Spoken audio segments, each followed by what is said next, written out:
Visually striking, the red tide is visible from the shoreline. The overgrown algae causes the water to change color.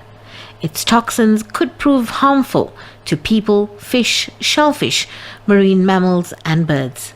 The algae is known to deplete oxygen in the water.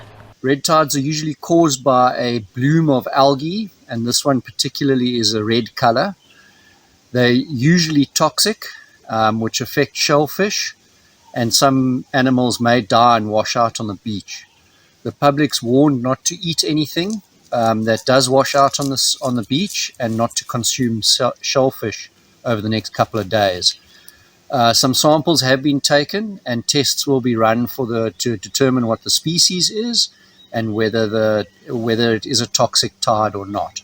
So it's not advisable to, at this point in time, eat anything that you harvest from the ocean where the red tide is active, because it can be detrimental to health. But otherwise, the beaches are perfectly safe, and there is no immediate danger to visitors to the garden route.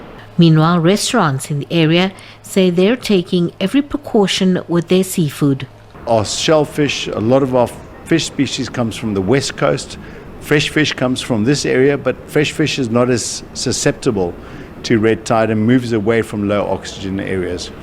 And this is one of our dishes we serve at Selena's, our Cape Malay mussels, which come from the west coast. Results of the samples taken by the environmental authorities to determine if the tide is toxic or not is expected later this week.